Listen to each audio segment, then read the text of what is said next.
Sit back, relax, and welcome to Reading Hours. Today's book is The Girl on the Train by Paula Hawkins. Please let us know in the comments from where you are watching, or if there is a book you want us to summarize in future. Paula Hawkins' The Girl on the Train is a psychological thriller that took the literary world by storm upon its release in 2015. Often compared to Gone Girl by Gillian Flynn, it shares the same dark, unreliable narration and intricate psychological depth that captivated readers.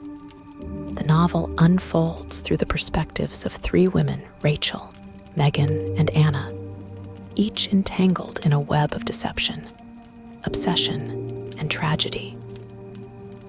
Its gripping, non-linear narrative and exploration of memory, trauma, and identity make it a standout in the thriller genre. The book's release was not without controversy, with debates over its portrayal of addiction, mental illness, and the complexities of female agency. Nevertheless, it remains a masterclass in suspenseful storytelling. Now, let's dive into the story. Rachel Watson's life is a shadow of what it once was. Each morning, she boards the 804 train from Ashbury to London, staring out the window as the world passes her by in a blur of houses, trees, and strangers. The train slows down at a signal near Blenheim Road, giving her a glimpse into a life she can no longer have. Among the many houses that line the tracks, there is one that holds her attention more than any other, a charming two-story Victorian home with a small terrace where a couple she has never met resides. In her mind, Rachel calls them Jess and Jason. She knows nothing about them except what she has imagined. To her, they are perfect, a couple deeply in love, living the kind of life she once dreamed of. Rachel watches them from a distance, crafting an entire fantasy in her mind.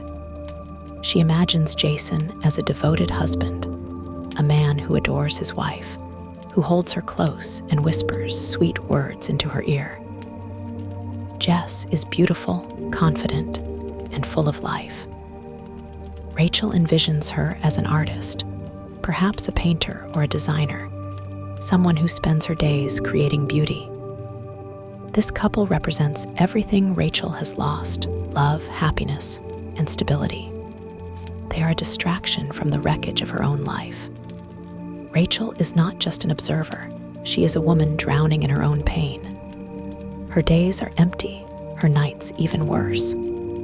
She was once married to Tom, the love of her life, but that life is gone now. Tom has moved on, remarried, and started a family. He lives in the very house they once shared, just a few doors down from Jess and Jason. His new wife, Anna, is everything Rachel is not: composed, elegant, and most painfully, the mother of his child. The betrayal cuts deep. Rachel had wanted a baby, had tried and failed, and now Anna has given Tom the life he wanted, the life Rachel could never provide. The pain is unbearable, and Rachel numbs it the only way she knows how: with alcohol. She drinks on the train, in her tiny rented room at her friend Kathy's house, in the park, in bars, anywhere she can. The drinking has cost her everything: her job, her self-respect, her grasp on reality. She lies about it constantly, telling Kathy that she still commutes to work every morning, even though she was fired months ago for showing up drunk one too many times. The train is her only escape, a place where she can pretend she still belongs to the world. But then, something happens that shatters her carefully constructed illusion. One Friday morning, as Rachel stares out the train window, she sees something that doesn't make sense. Jess, whose real name she later learns is Megan Hipwell, is standing on her terrace. But she is not alone. She is with another man, someone who is not Jason. Rachel watches in shock as Megan leans in and kisses this stranger, a kiss that is far too intimate to be innocent. The sight sends a jolt of anger through Rachel. How could she do this? How could she betray Jason, who loves her so completely? The thought torments Rachel for the rest of the day. It feels personal, though she knows it shouldn't. It's irrational, yet the betrayal unsettles her deeply. That night, as she often does, Rachel drinks. She drinks until the world blurs around her, until she forgets her loneliness, her failures, the image of Megan with another man. She drinks until there are no more thoughts, only darkness. The next morning, she wakes up with a splitting headache, bruises on her arm, a deep gash on her scalp, and blood on her clothing. Panic grips her chest. She remembers nothing from the night before. Then she sees the news. Megan Hipwell is missing. Rachel's body goes cold. Something inside her screams that this is important, that she was near Blenheim Road last night, that she might have seen something, might have done something. But her mind is a blank slate. There are flashes stumbling through the streets, the sound of voices, a scream, but the rest is lost in the fog of alcohol. Her hands shake as she tries to piece it together. She had been drinking at the pub. She had texted Tom. Had she tried to go to his house again? It wouldn't be the first time. Anna had caught her lurking near their home before, and Tom had pleaded with her to stop. But had she actually gone back that night? Had she seen Megan? Had she spoken to her? Worse, had she done something terrible? The thought makes her sick. She tries to convince herself that it's all in her head, that the bruises and cuts could have come from falling. But something about the missing time terrifies her. She needs to know the truth. Rachel decides to go to the police. She tells them she might have seen something, the man on the terrace, the kiss. But the officers are skeptical. To them, she is just another drunk with an overactive imagination. Detective Gaskell listens, but doesn't seem to take her seriously. He asks why she was in the area that night, and Rachel stammers, unable to give a coherent answer. She can tell they don't believe her. She is dismissed, irrelevant, but Rachel cannot let it go. She becomes obsessed with finding out what happened to Megan, not just because she cares about the case, but because she needs to fill in the gaps in her own memory. She begins reading everything she can about Megan Hipwell, learning about her life, her marriage to Scott, the man she had called Jason. Scott is devastated, desperate for answers. He believes the police are not doing enough. Rachel sees an opportunity. She reaches out to Scott, pretending to be a friend of Megan's. She tells him about the man she saw Megan with, planting the idea that his wife was having an affair. Scott latches onto her words, clinging to any information that might explain why Megan is gone. He trusts Rachel, or at least he wants to. He is lost, searching for meaning, just like her. But Rachel's involvement is not just about solving a mystery. It is about reclaiming a sense of purpose. She needs to be part of something bigger than herself. She needs to prove to herself and to the world that she is more than just a pathetic drunk. She keeps pushing, keeps digging, even as it brings her deeper into a dangerous web of lies and half-truths. Meanwhile, Anna grows increasingly paranoid. Rachel has always been a problem, always lurking too close. Now, with Megan missing, Anna begins to fear that Rachel's obsession has turned dangerous. She tells Tom that Rachel is unstable, that she needs help. But Tom, always the peacemaker, assures her that Rachel is harmless. Still, Anna watches her carefully, waiting for her to slip up. Rachel is on the edge, unraveling, grasping at memories that refuse to surface.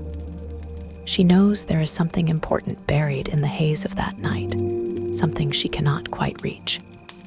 And she knows one thing for certain: she cannot stop until she remembers.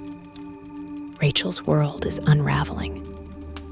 Megan Hipwell is missing, and Rachel is beginning to fear that she may somehow be involved. The bruises on her arm, the gash on her head, the blood on her clothes, all of it points to something happening on that night, but the memory remains just out of reach, floating somewhere in the fog of alcohol and blackout. She cannot let it go. Scott Hipwell, the grieving husband, is desperate for answers. Rachel has already started weaving herself into his life, pretending to have been Megan's friend, feeding him bits and pieces of information about the man she saw Megan with, the mysterious figure on the terrace. In truth, Rachel does not know if this man has anything to do with Megan's disappearance, but the knowledge gives her leverage, a reason to stay close to Scott, a purpose to hold on to. She meets Scott in person, and for the first time, she is standing inside the house she has watched from the train for so long. It feels surreal, stepping into the world she had romanticized, breathing in the air of the life she had imagined. But the reality is far from the perfect picture she had created in her mind. Scott looks exhausted, broken. The house is filled with an oppressive silence, a stillness that makes Rachel uneasy. She notices little details, the dishes in the sink, the unmade bed, the way Scott's hands shake slightly when he talks about Megan. He listens intently as Rachel tells him about the man on the terrace. His expression darkens. "Did she look happy?" he asks, his voice strained. Rachel hesitates. She wants to say yes, but the truth is, she does not remember. Everything had happened so quickly, the image passing in a second as the train moved on. But she needs to stay relevant in Scott's life, so she chooses her words carefully. "I don't know," she says, but she looked close to him. Scott clenches his jaw, his eyes flashing with something Rachel cannot quite read. Anger, betrayal, grief. She does not know, but she recognizes the emotion. It is the same way she felt when she saw Tom with Anna for the first time, the gut-wrenching pain of being replaced, discarded. The more time Rachel spends with Scott, the more she convinces herself that she is doing the right thing. She is helping. She is involved. She is not just a pathetic drunk sitting on the sidelines of her own life, but a part of her knows she is playing a dangerous game. She is lying to him, inserting herself into something she does not fully understand.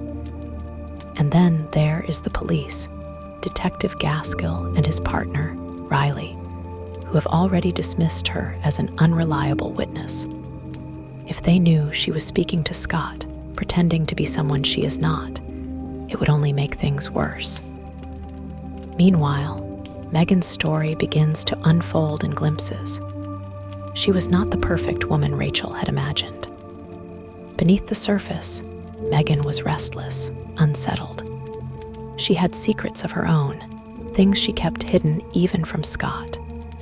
Before she disappeared, she had been seeing a therapist, Dr. Camel Abdick, a quiet, intelligent man with kind eyes and an unreadable face. Their sessions were meant to help Megan cope with her past, but they soon grew complicated. Megan had never been one to stay in one place for too long. She had a history of running, of leaving things behind when they got too difficult. Her past was marked by loss, guilt, and deep, unresolved trauma. There was something inside her, something broken, and no matter how much she tried to outrun it, it always caught up with her. Rachel does not know any of this yet. All she knows is that Megan is missing, Scott is suffering, and she cannot shake the feeling that she is connected to it all in some way. She continues to piece together the fragments of her memory from that night, but the harder she tries, the more elusive the truth becomes. Anna, on the other hand, is becoming increasingly wary of Rachel's presence. She knows Rachel has been calling Tom again, that she has been seen wandering near their house. To Anna, Rachel is more than just a nuisance. She is a threat. She has spent years dealing with Rachel's drunken messages, her erratic behavior, the way she refuses to move on. Now, with Megan missing, Anna is convinced that Rachel is involved somehow. She tells Tom they need to do something about her before she does something drastic. But Tom, ever the peacemaker, tries to calm her down. She's not dangerous, he insists. She's just lost. Anna is not convinced. She has seen Rachel's anger before, the way she refuses to let go. And now, with the police involved, Anna begins to wonder, what if Rachel was there that night? What if she did something terrible? Rachel, meanwhile, continues to push forward, trying to unravel the mystery on her own. She returns to the area where she believes she was that night, hoping that something will trigger her memory. She walks the streets near Blenheim Road, staring at the houses, the sidewalks, the train tracks, searching for anything familiar. Then something clicks. A flash of memory stumbling through the tunnel, her hands gripping the cold brick wall, a shadow moving nearby. A voice. A man's voice, anger, her heart pounds. She remembers something, but it is still just a fragment, a piece of a much larger puzzle. She needs more. As the days pass, Rachel becomes more entangled in the lives of those around her. Scott starts to trust her, leaning on her for support. The police continue their investigation, but they seem no closer to finding Megan. Anna grows more anxious, watching Rachel's every move. And Tom is caught in the middle, trying to keep his new life intact while his past refuses to stay buried. Rachel's obsession deepens. She cannot stop. She is on the verge of something, she can feel it. But the truth is a slippery thing, and the closer she gets, the more dangerous it becomes. And then another memory surfaces. A blur of movement, a struggle. Someone pushing, someone falling. A scream. Rachel gasps, gripping the edge of the sink as the memory crashes into her. She was there that night. She saw something. But what? And more importantly, what if she was not just a witness? What if she was involved? Rachel's mind is a battlefield of fragmented memories and lingering doubts. The more she tries to remember that fateful night, the more the details seem to elude her. But now, something is shifting, images are surfacing, flashes of something real, something terrifying. A tunnel, a struggle, a scream, and the undeniable feeling that she was there, that she saw something or did something. The weight of it presses on her, making it harder to breathe, harder to function. She is consumed by the need to know what happened to Megan Hipwell, not just for Megan's sake, not just for Scott, but for herself. She needs to understand what role, if any, she played in it. Rachel begins to retrace her steps from that night. She revisits the bars, the streets, the station. She listens to the sound of the train rushing past, trying to piece together the missing fragments. It's like chasing shadows, and every time she gets close to something tangible, it slips through her fingers like smoke. The thought of being responsible for something terrible gnaws at her. What if she did see Megan that night? What if she spoke to her, or worse, what if she harmed her? The very idea makes her stomach churn, but she refuses to accept it until she has real proof. Until then, she needs to find out what truly happened. Her need to be involved keeps pulling her back to Scott Hipwell. She tells herself that she is helping, that she is giving him the information he needs. But deep down, she knows she is also clinging to something else, purpose. Scott makes her feel like she is part of something, like she is not just a useless, drunken woman watching life pass her by. Scott is unraveling in his own way. His grief has turned into a quiet, simmering rage. The police are moving too slowly for his liking, and he is convinced they are looking in all the wrong places. And now, thanks thanks to Rachel, he has someone to blame, Dr. Camel Abdick. Rachel had not meant for this to happen. She had only mentioned seeing Megan with another man, a man who wasn't Scott, standing on the terrace. She had described his dark hair, his posture. She hadn't known at the time who he was. But when Scott told her about Camel, about how he was Megan's therapist, how they spent time alone together, how Megan had been unhappy, everything had seemed to click into place. Scott latches onto the idea with an intensity that makes Rachel uneasy.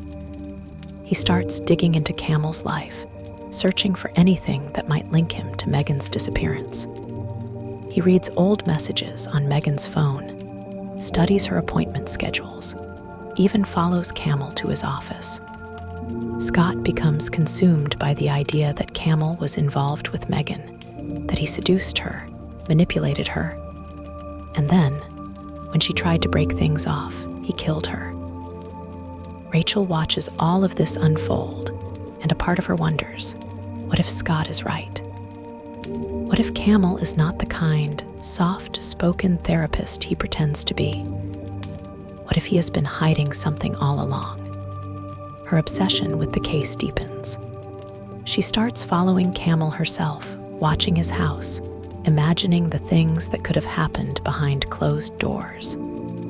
She pictures Megan inside, vulnerable, desperate, and Camel taking advantage of that. The idea fuels her, makes her feel like she's getting closer to the truth. But then, another thought enters her mind. What if she is wrong? What if she is leading Scott down the wrong path, feeding him a false narrative? What if Camel is innocent, and she is just creating another story in her head, the way she had once created stories about Scott and Megan's perfect life? She cannot stop herself. She books an appointment with Camel under a false name, pretending to be a new patient. When she sits across from him, she studies him closely, the calm expression, the steady gaze, the measured way he speaks. He does not seem like a man with secrets. He seems controlled, composed. She tries to steer the conversation toward Megan, hoping to catch him off guard, but he remains professional. It's hard when someone you care about disappears, he says, watching her. But sometimes, searching for answers only leads to more pain. Rachel leaves the session feeling unsettled. She had expected something more, some sign that he was hiding the truth. But instead, she is left with more questions than answers. Meanwhile, Anna is growing more paranoid. She is convinced that Rachel is dangerous, that she is getting too close to something she shouldn't. She tells Tom that they need to do something about her, that she cannot keep showing up uninvited, lurking outside their house, calling in the middle of the night. Tom tries to calm her down, but Anna is not convinced. She knows what Rachel is capable of. She remembers the night Rachel showed up at their doorstep, drunk and hysterical, screaming about how Tom was making a mistake. And now, with Megan missing, Anna cannot shake the feeling that Rachel might have had something to do with it. Rachel is unaware of Anna's growing fears. She is too consumed by her own investigation, by the fragments of memories that keep resurfacing. One night, after drinking too much again, she wanders through the streets near Blenheim Road, searching for something, anything that might trigger her memory. The area is quiet, eerily so. The underpass looms ahead, dark and shadowy. Rachel slows her steps, heart pounding. Something about this place feels familiar. Then, suddenly, another flash of memory. A blur of red. The underpass near Blenheim Road. A voice angry, urgent. A struggle. A hand grabbing her wrist. The sensation of falling. Rachel gasps, gripping the edge of a nearby wall to steady herself. It's coming back. She was there. She saw something. But what? And what if she was not just a witness? What if she was part of it? The thought terrifies her.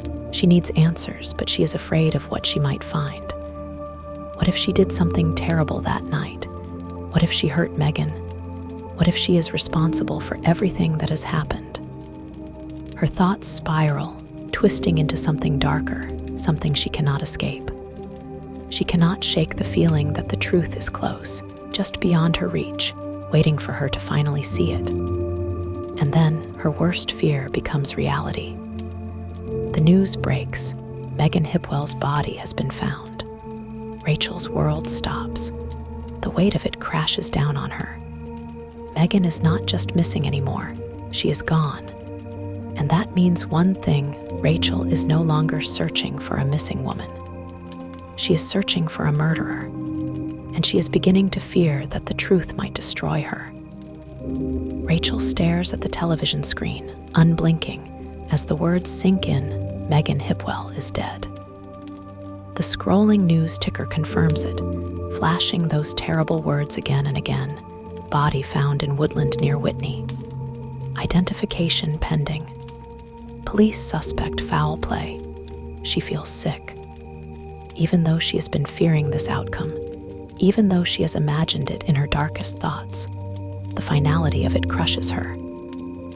Megan is gone. No more theories, no more distant hope that she simply ran away.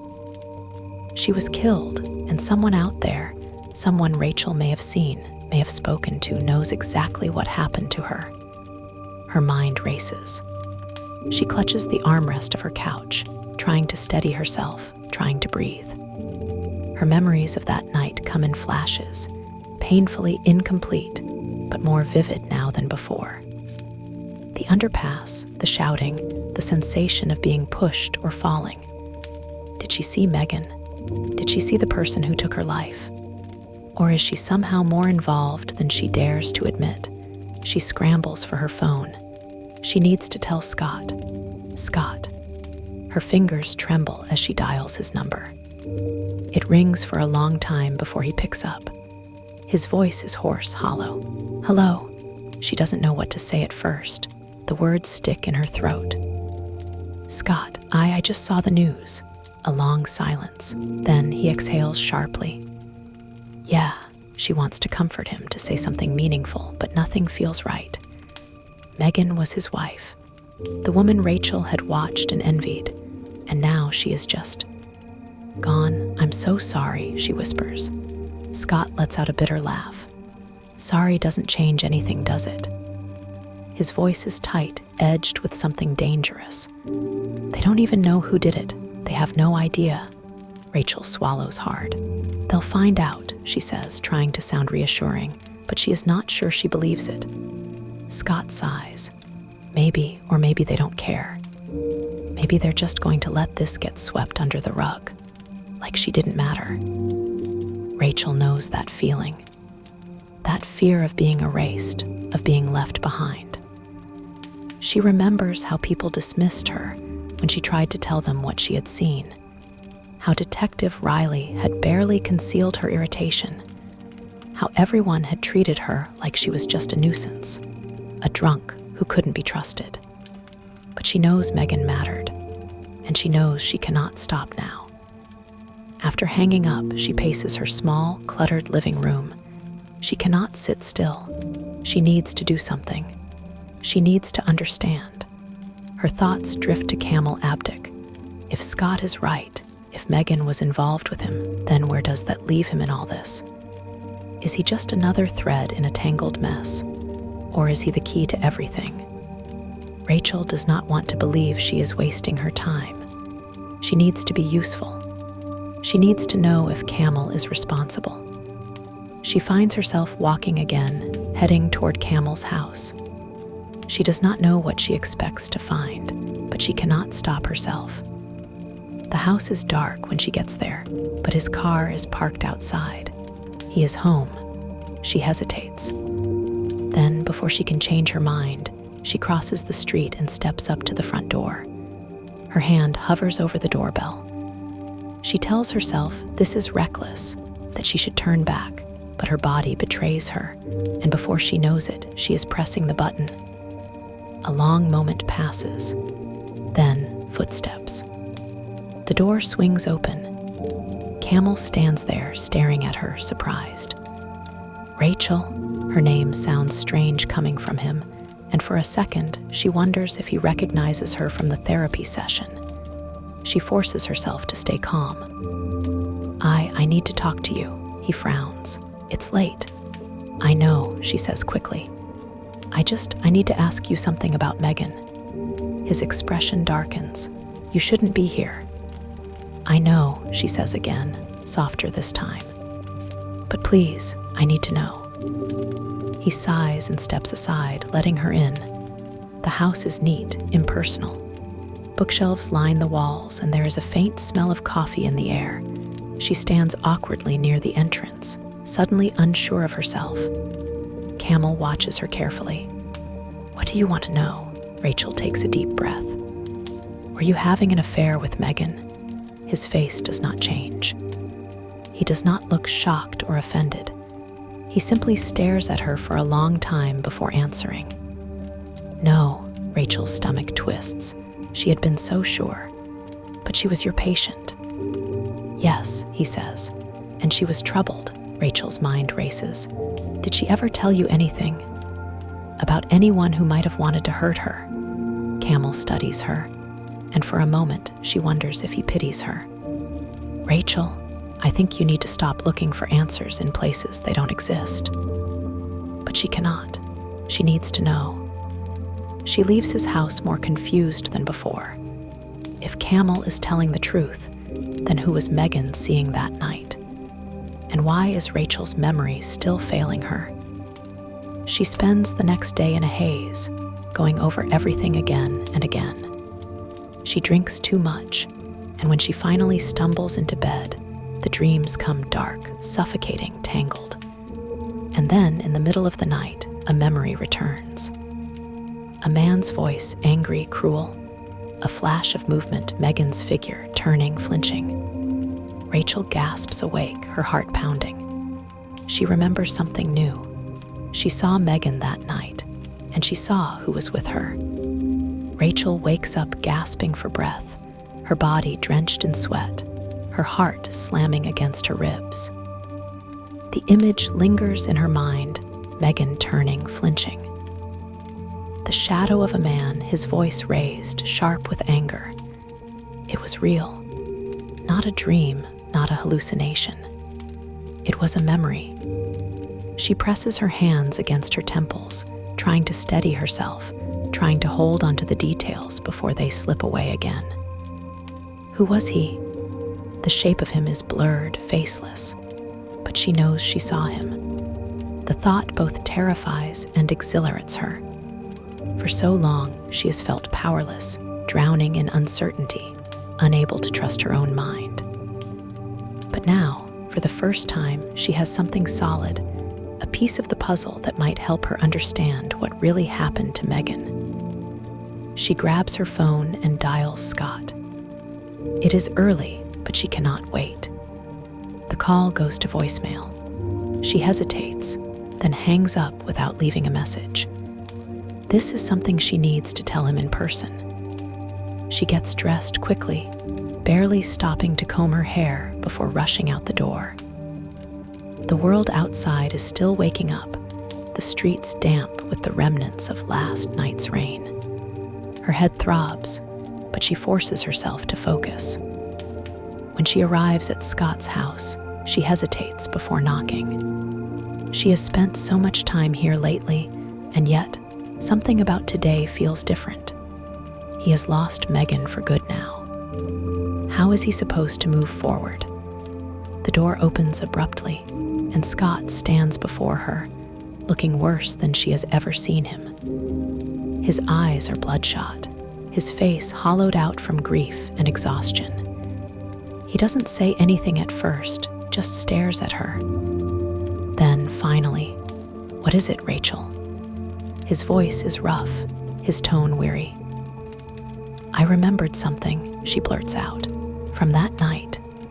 Scott's expression shifts slightly, interest flickers behind his tired eyes. "What do you mean?" Rachel steps inside, feeling the familiar chill of his house. It is different now.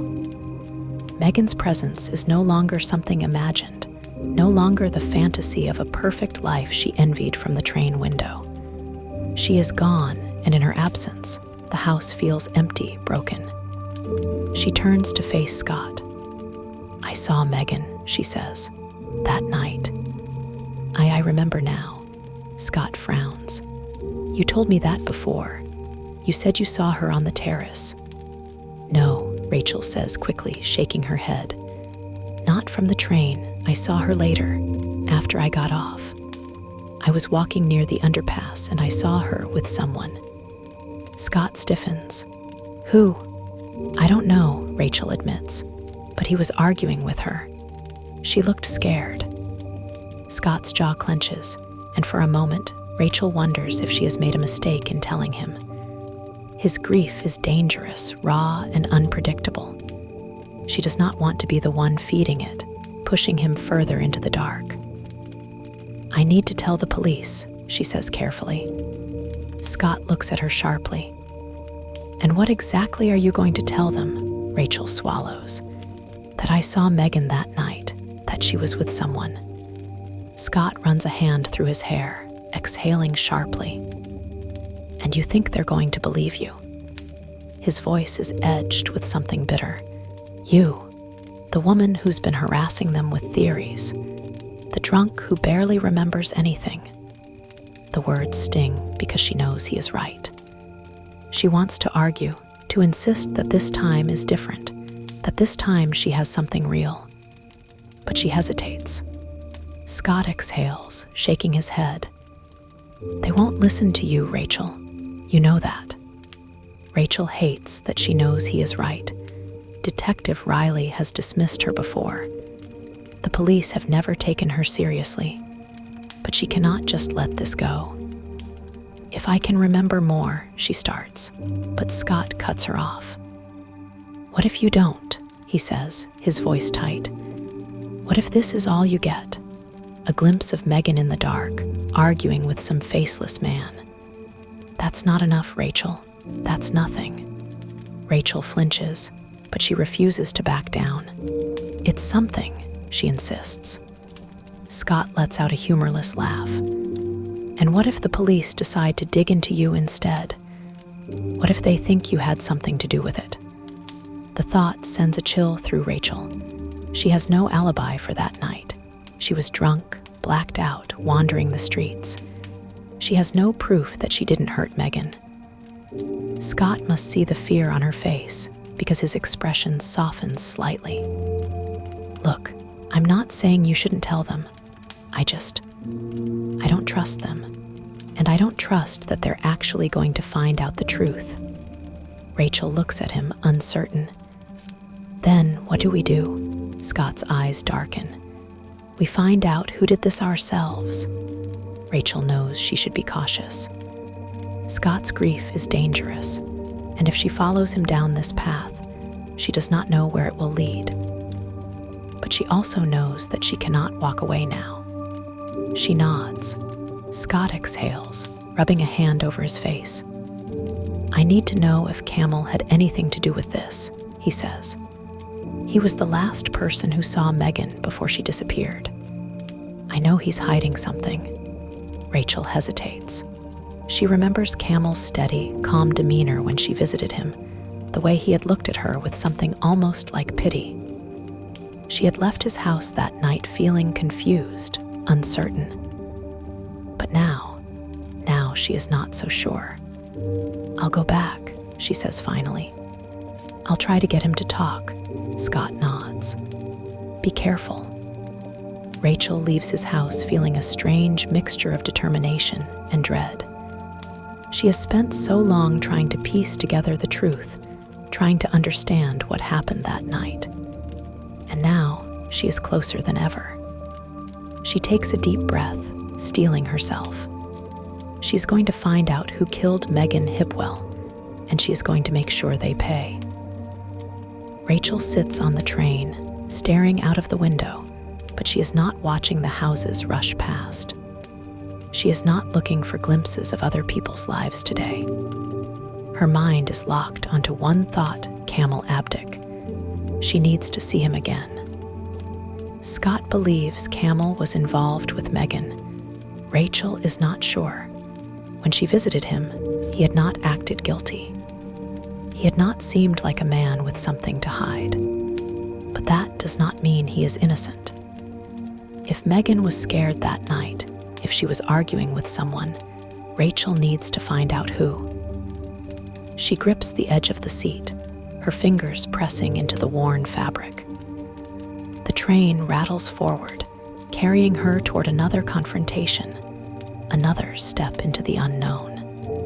When she arrives at Camel's house, she hesitates.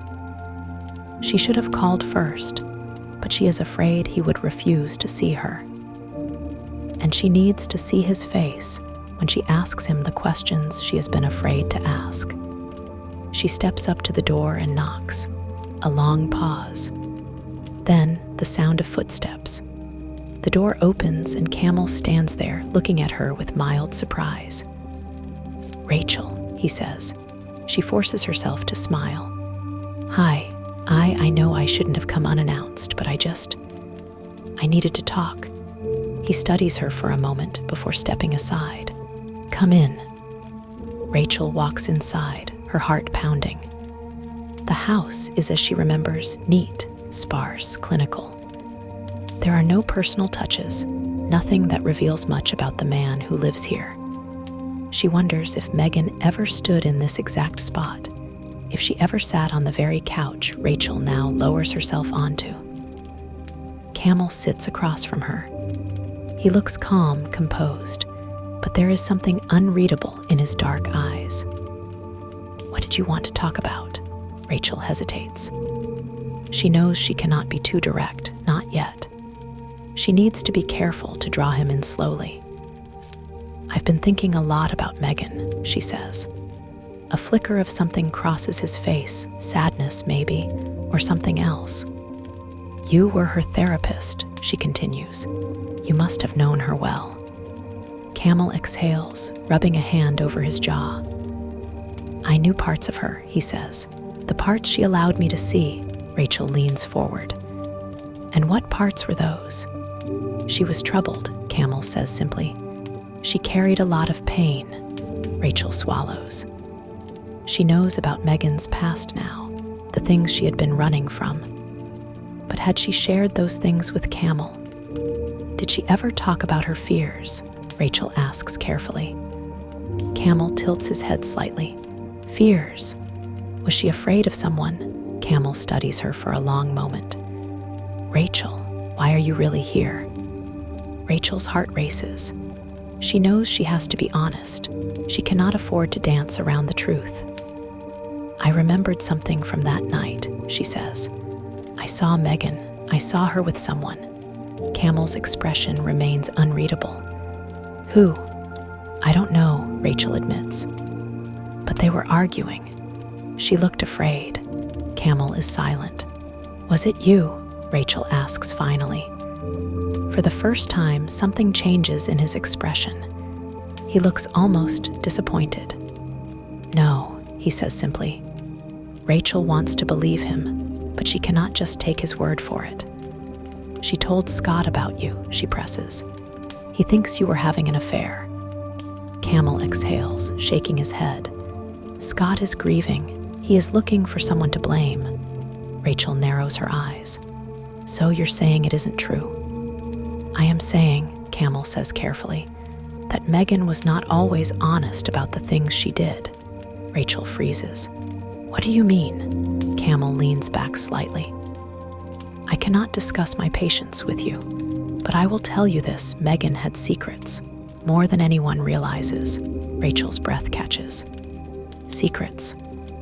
Camel nods. She was hiding things from Scott, and maybe from others too. Rachel's mind spins. What had Megan been hiding? Could it have been connected to her murder? Camel stands.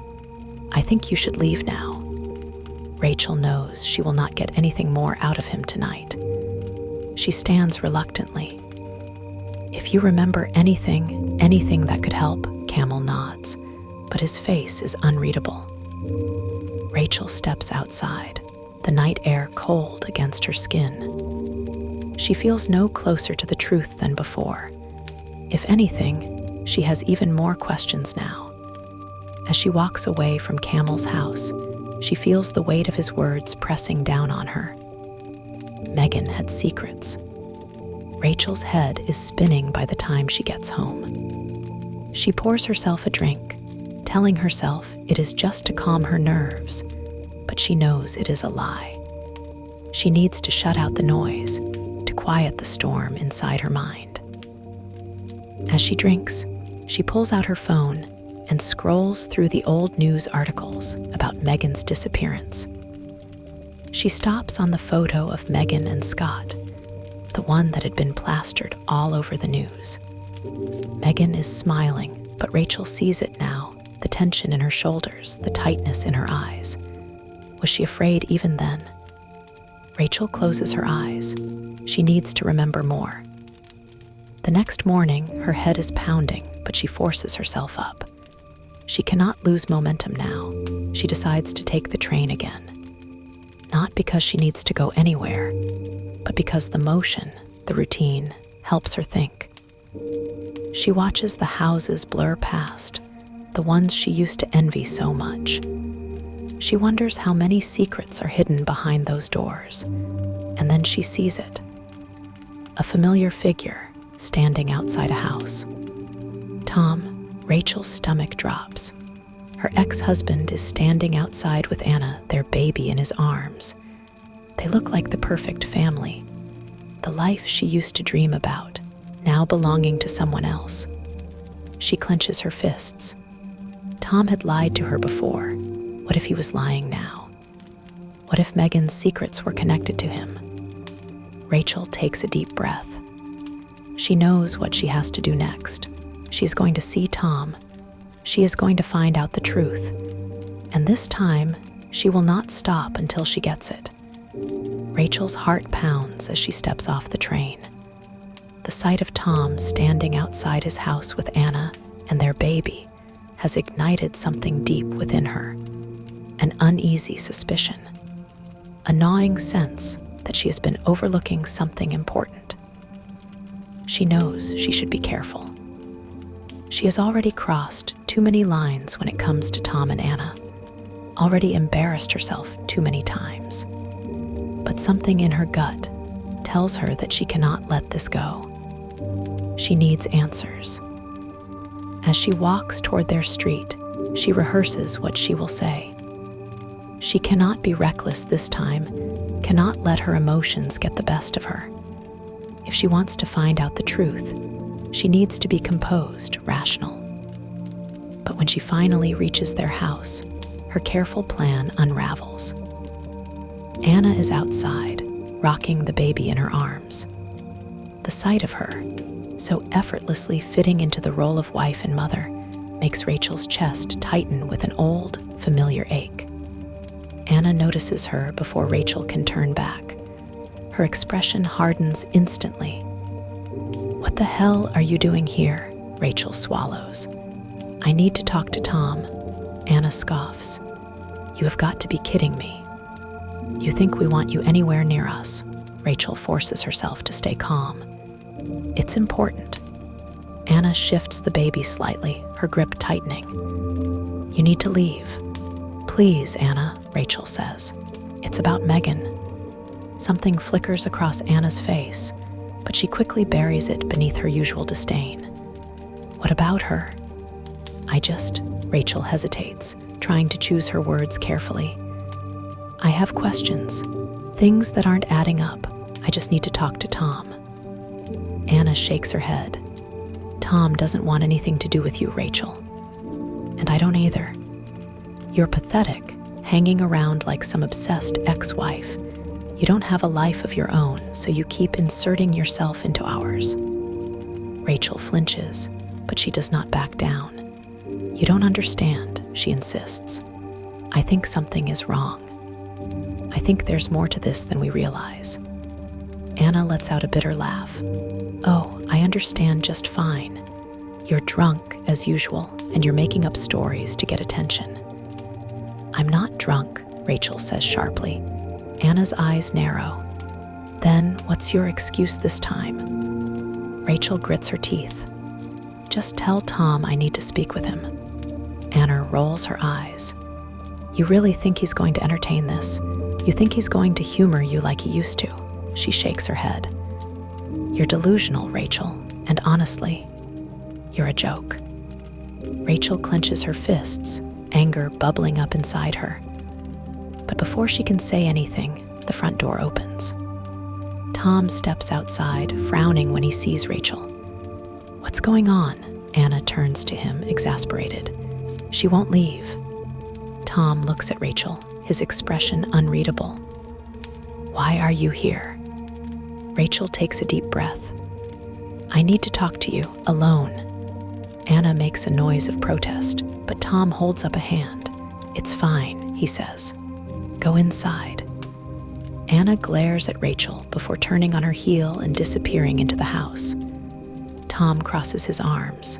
What do you want? Rachel exhales. It's about Megan. Tom sighs. Rachel? No, she interrupts. Just listen. Please. Tom studies her for a moment, then gestures toward the side of the house. Fine, let's talk. Rachel follows him, her heart hammering. She knows she has one chance to get this right. Once they are away from the front door, Tom turns to her. Make it quick, Rachel nods. I saw you. Tom raises an eyebrow. What? I saw you the other day outside with Anna and the baby. Tom gives her a wary look. So what? Rachel hesitates. You looked normal. Like everything was fine. Tom scoffs. What did you expect? That I'd be falling apart? Rachel shakes her head. No, I've been thinking about Megan, about what happened to her. Tom rubs a hand over his face. Rachel, we've been over this. You need to let it go. I can't, she says, because I remembered something. Tom stiffens slightly. What do you mean? Rachel takes a deep breath. That night I saw Megan, and she was with someone. They were arguing. Tom's expression darkens. And she looked afraid, Rachel says. Really afraid. Tom crosses his arms. And you think that means something? Rachel frowns. Yes, I do. Tom lets out a slow breath. Rachel, you don't remember things clearly. You were drunk that night. How do you even know what you saw? Rachel clenches her jaw. Because it's coming back to me. Tom shakes his head. Rachel, you have to stop this. You're making a fool of yourself. Rachel studies him. There is something in his voice, something careful, measured. And suddenly, she remembers something else. A flash of memory, Tom's voice. Sharp, angry. She had heard him that night. Rachel's breath catches. You were there. Tom's eyes flicker. What? Rachel's pulse quickens. That night you were there. Tom's expression hardens. You're imagining things. Rachel shakes her head. No, I heard you. I heard your voice. Tom exhales sharply. You need to stop this, Rachel. Rachel takes a step back. Why were you there, Tom? Tom's jaw tightens. I wasn't. Rachel doesn't believe him. A sick feeling twists in her stomach. She had spent so much time looking elsewhere, at Scott, at Camel, when maybe the answer had been right in front of her all along. She meets Tom's gaze, searching for something, anything. But Tom is unreadable. Rachel swallows. If you know something, you have to tell me. Tom lets out a humorless laugh. And why would I do that? Rachel's stomach churns. Because Megan is dead. Tom's eyes darken. Yeah, he says quietly, she is. Rachel stares at him. Something is wrong. Something is very, very wrong. But before she can say anything else, Tom steps closer, his voice low. Go home, Rachel. Rachel's breath catches. There is no warmth in his voice, no kindness, just a quiet, chilling finality. Tom turns and walks back into the house, shutting the door behind him. Rachel stands there, her mind racing. She had come here looking for answers, and now she is more afraid than ever. Rachel walks away from Tom's house with a heavy, unsettled feeling, her mind racing, a storm of confusion and doubt. The encounter had been strange, intense, yet devoid of any real resolution. Tom's reaction was not what she had expected. He had dismissed her so easily, as though the pieces of the past didn't matter, as though everything she had suspected had no weight to it. But Rachel knows something is wrong. She can feel it deep in her gut. She has spent too many years in the shadows, watching from the sidelines, second-guessing herself. For so long, she had been caught in the web of her own insecurities, convinced that everything she saw, everything she felt, was distorted by the haze of alcohol and loneliness. But this time, it's different. She's done hiding. She's done doubting her own instincts. As she makes her way back to her flat, her steps are slow but deliberate. The weight of the night hangs heavily on her shoulders. The streetlights cast long shadows on the pavement, stretching out like her unresolved thoughts. She clutches her phone in one hand, considering calling someone who might understand, someone who might help her make sense of it all. But then, she remembers something. The one person who might know something, the one person who has always been there in some way, no matter how twisted their relationship has been. Scott. Rachel's breath catches in her throat. She hasn't spoken to Scott in weeks, not since that awkward conversation when he had tried to explain away her suspicions about Tom. But something in the way Tom had reacted today, so cold, so evasive, has made her rethink everything. She doesn't have all the answers, but Scott might have more to tell her. As soon as she arrives back at her flat, she throws the door open with a sense of urgency, the small apartment feeling even smaller as her thoughts continue to crowd her mind. The loneliness she feels is suffocating, but it's a different kind of loneliness now. It's not just the isolation of being without Tom. It's a feeling of being cut off from the truth, unable to reach it, unable to grasp it.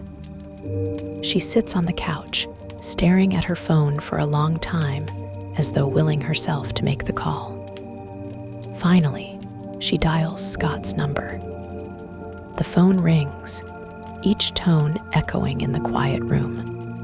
When Scott answers, his voice is groggy, unsteady, as though he's just woken up. "Hello." "It's me," Rachel says quickly, her voice betraying her anxiety.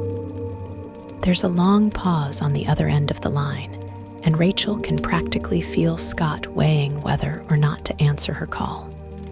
He doesn't owe her anything, not after everything that's happened. But then, to her surprise, he responds. "What do you want?" Scott's voice is tight, but it's not as dismissive as she expected. There's something there, something raw, something that tells her he's still listening, even if he doesn't fully believe her. "I remembered something," Rachel says, her voice steady but filled with urgency. "Something important." Scott sighs, and she can hear the tiredness in his voice. "Rachel, it's late. I don't know if now's the right time." "I think Tom was there that night," she interrupts. "I think he was with Megan." Scott's reaction is immediate. There's a long pause, and then he says slowly, "What?" Rachel's pulse quickens. This is it. This is what she's been building up to. "I heard him. I remember hearing his voice that night when I saw Megan." There's another pause, this one longer. Rachel can almost hear Scott's brain turning over her words. She imagines him pacing the same way she had as the pieces start to fall into place. "Rachel, you're not making any sense. You're sure about this?" "I'm sure," she says, her voice firm now. I'm sure. I remember everything clearly. I saw her and I saw him. He was there. Scott takes a deep breath. This doesn't make sense. You were drunk, Rachel. How can you be sure of anything? Rachel feels the sting of his words, but she doesn't let them derail her. Because I was thinking about it, Scott. I've been thinking about it for days. And now it's all coming back.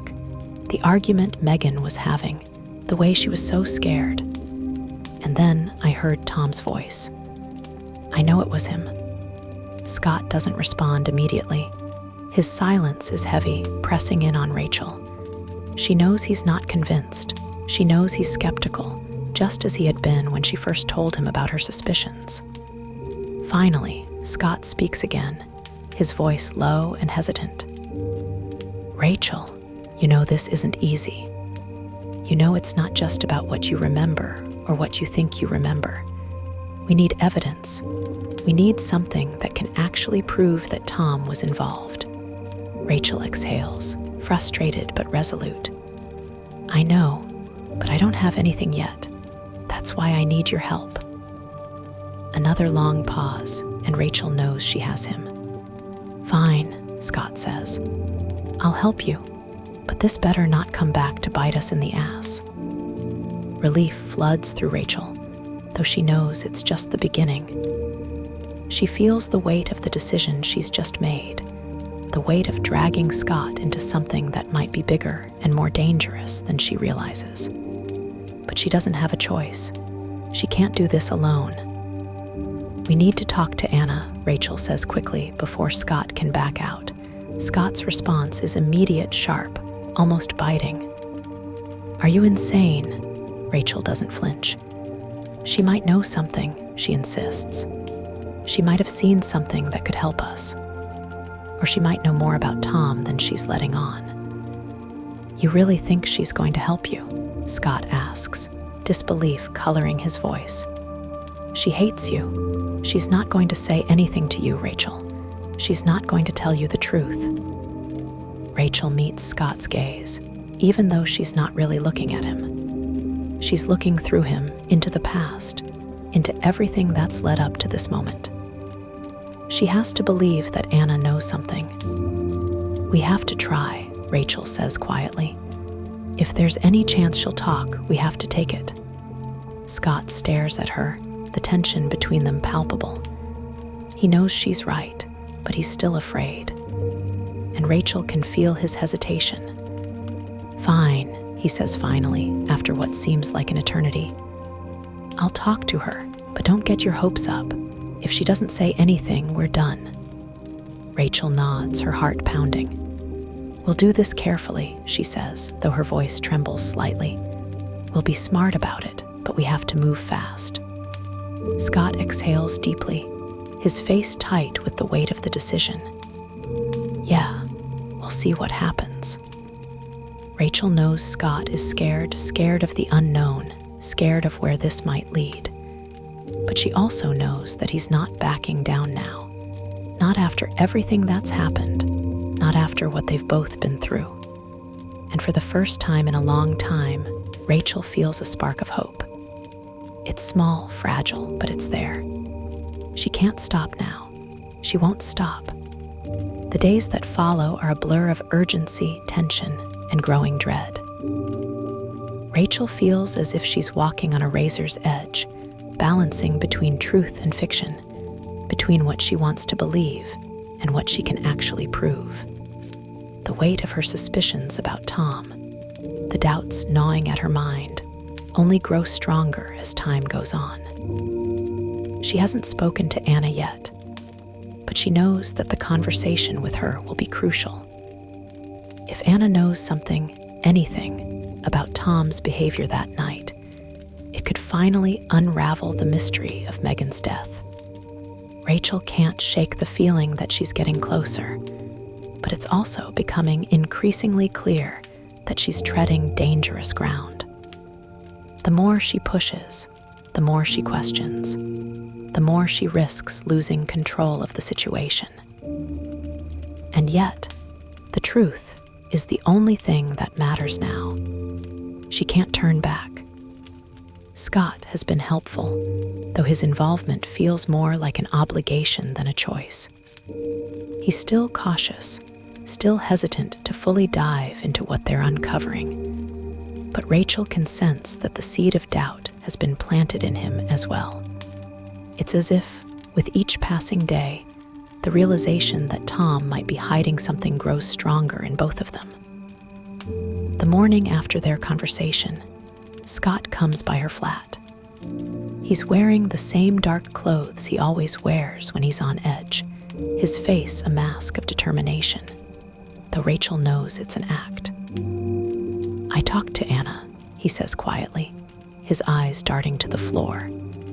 There's something about the way he says it that makes Rachel's heart skip a beat. "She said something?" Rachel asks, her voice betraying her urgency. Scott shrugs, a slight grimace crossing his face. "Not much, but I could tell she knows more than she's letting on. I pushed her, but she's good at deflecting. She's hiding something, I'm sure of it." Rachel doesn't know whether to feel relieved or frustrated. She had hoped Anna would just spill everything she knew, but Scott's words confirm what Rachel had feared. Anna is protecting something. "So what now?" Rachel asks, her voice barely above a whisper. "We go back," Scott says, his jaw set with a quiet resolve. "We push harder. She's scared, and that's exactly why we need to know what she's hiding. If she won't talk to you, I'll keep pushing her. We have to break through." Rachel nods. There's a part of her that wants to just let go, to walk away from it all and never look back. But the thought of Megan, of her body in the woods, of the unanswered questions that haunt Rachel's every waking moment, keeps her moving forward. She knows she has to keep going. The next day, Scott and Rachel find themselves at Anna's apartment once again. This time, the air is thick with tension, and Rachel can feel it. Anna greets them at the door, her expression guarded. There's something about her, something that Rachel can't quite place, that makes her uneasy. The sharpness in Anna's eyes is like a warning. "What do you want?" Anna's voice is cold, her body language defensive as she stands in the doorway. Rachel can't shake the feeling that Anna knows more than she's letting on. The way she carries herself, the way she avoids eye contact, screams of someone trying to hide something. Rachel takes a step forward, her heart pounding in her chest. "We need to talk about Tom," Rachel says, trying to sound calm, though inside, she's a mess of nerves. "About what happened that night, about Megan." Anna's face hardens at the mention of Megan's name. There's a flicker of something Rachel can't quite decipher, before Anna quickly masks it with indifference. "I don't know what you think I know," Anna says, her voice clipped, but her eyes betray her. There's a flicker of doubt in them, a shadow of something more. Scott steps in then, his tone more forceful than Rachel's. "We're not here to play games, Anna. We know you're hiding something. We can tell. We just need you to be honest with us. Tell us what you know about Tom and Megan, about that night." Anna stares at him for a long moment, her arms crossed tightly over her chest, her lips pressed into a thin line. Rachel can see the walls rising higher, shutting them out. But Rachel isn't ready to give up yet. She steps forward again, her voice soft but insistent. "You don't have to protect him anymore, Anna," Rachel says, her eyes locking with Anna's. "We know the truth. We just need you to help us put the pieces together." For a moment, it seems like Anna might break. Her eyes flicker with uncertainty. And for the first time since Rachel arrived, there's a crack in her armor. But then, Anna shakes her head, her expression hardening once again. "I don't know what you want from me," she says, her voice colder than before. "I've already told you everything. You're wasting your time." Rachel feels the weight of Anna's words, the finality of them, and for a moment, she wonders if it's over. But just as she's about to turn away, Scott speaks again. "There's one thing I don't understand, Anna," Scott says slowly, his voice low but full of meaning. "Why did you lie to me about the night you went to the hospital?" Anna flinches, and for the briefest second, Rachel sees a flicker of guilt flash across her face. It's gone so quickly that Rachel wonders if she imagined it. But she didn't. Anna did lie. "I don't know what you mean," Anna replies, her voice wavering slightly, but she quickly recovers. "I told you everything." Scott isn't convinced. "You told me you were at home that night, but you weren't. You went to the hospital. Why, Anna? Why did you lie about that?" Anna's facade cracks just for a moment before she straightens her shoulders and takes a deep breath. She looks at them both with cold eyes, but there's something more in her expression now, fear. "I was trying to protect myself," Anna says, her voice barely audible. Tom told me things. I was scared. I thought if I just kept my head down, if I stayed out of it, everything would go away." Rachel's heart sinks as she listens to Anna's confession. It's a confession without all the details, without the full truth, but it's enough to tell Rachel that Anna knows far more than she's admitting. "You're not going to get away with it," Scott says quietly, his voice low but firm. "We're going to find the truth, Anna, no matter how hard you try to cover it up." Anna looks at him, then at Rachel, before lowering her gaze. "I didn't want any of this. I didn't want to be involved. I didn't want to know what happened." Her voice cracks, and for a moment, Rachel wonders if Anna is going to break down, but she doesn't. Instead, she turns away, her back to them. "Just leave," Anna says, her voice distant now. "I don't have anything else to say." Rachel and Scott exchange a look, both of them knowing that they're not going to get any more answers from Anna today. But as they leave her apartment, Rachel feels a sense of foreboding settle over her. She's getting closer. But the more she uncovers, the more she realizes that the truth is far more complicated and far more dangerous than she ever imagined. The final stretch of Rachel's journey feels like a race against time. Each new revelation seems to push her further down a path she cannot turn back from. The pieces of the puzzle that she spent so long collecting are finally starting to come together. But the picture that emerges is darker and more complex than anything she could have imagined. Every step she takes toward the truth seems to bring her closer to a danger she cannot control. The conversations with Scott and Anna have only added to her sense of urgency. Rachel knows that the answers she's searching for lie within Tom's actions and the dark secrets he's hiding. But unraveling those secrets is proving to be a painstaking task. As she stands on the precipice of the final confrontation, the truth seems tantalizingly out of reach, slipping through her fingers every time she thinks she has a grasp on it. In the days following her talk with Anna, Rachel finds herself sinking deeper into her own mind, replaying everything she's learned so far. The flashbacks to the night of Megan's disappearance haunt her thoughts.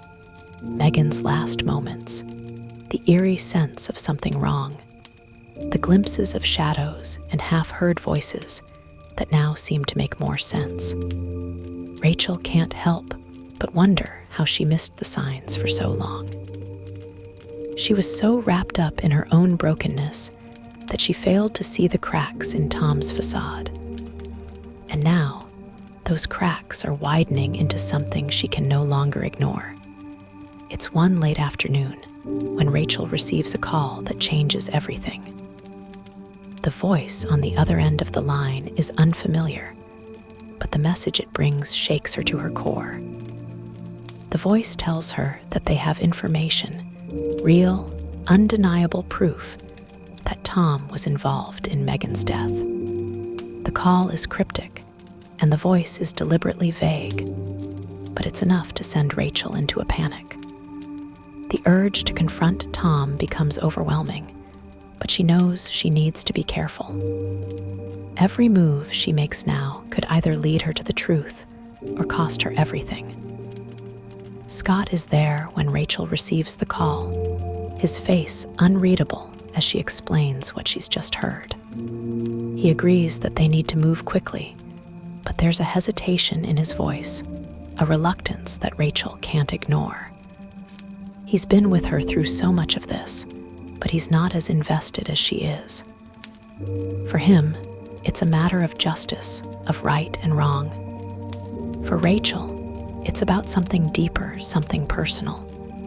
I don't think we should go after him just yet, Scott warns. This could be a trap. If we go to Tom now, he'll know we're onto him. Rachel shakes her head. I don't care. I need to confront him. I can't keep running away from this. Scott watches her, his expression softening with concern. He knows Rachel is broken in a way that she's tried to hide, and he's afraid that pushing her toward confrontation will break her even more. But he also knows that she's right. The truth needs to come out. It always does. With Scott's reluctant agreement, Rachel decides to confront Tom. They plan to meet at his house, the house that has been a symbol of their broken relationship, the house where everything started to unravel. Rachel feels a sense of finality in the decision. No matter what happens, this will be the moment that determines everything.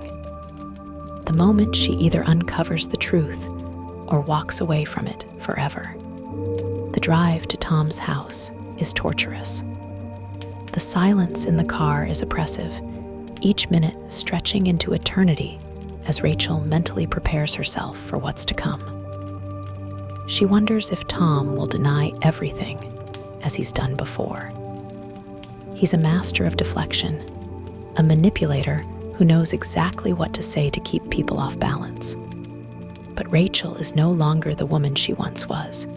She's stronger now, determined to stand her ground. When they arrive, Rachel's heart pounds in her chest.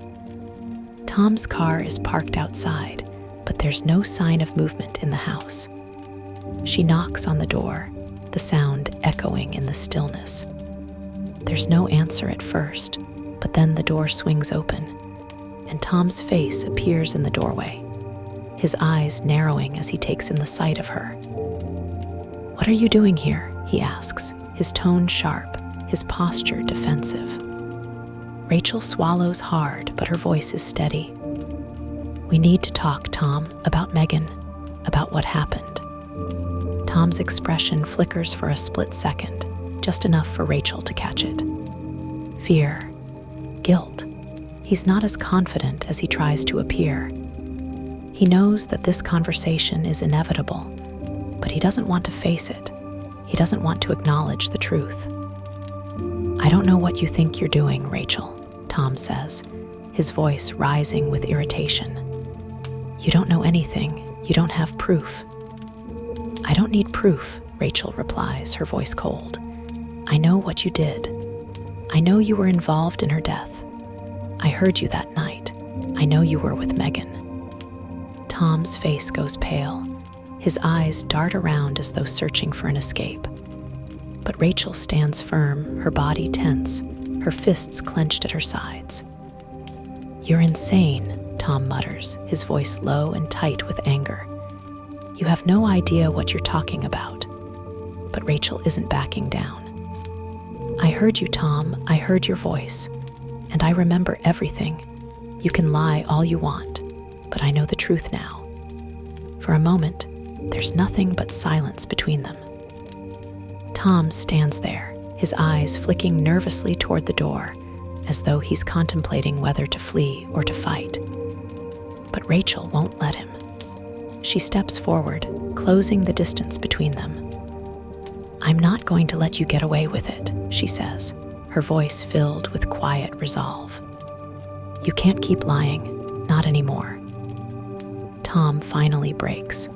His eyes flash with a mixture of fear and rage, and he steps back from the door, motioning for Rachel to come inside. "Fine," he spits out. "Come inside, I'll tell you everything." As Rachel steps over the threshold, she knows this is it. This is the moment when everything will be laid bare. She's about to hear the truth about Tom, about Megan, about everything that has haunted her for so long. But as she enters the house, she feels a chill run down her spine. It's not just fear. It's the feeling that the final act of this long, painful journey is about to begin, and she doesn't know if she's ready for it. Tom's confession comes quickly, but it's not a relief. The weight of the truth is suffocating, crushing Rachel under its unbearable heaviness.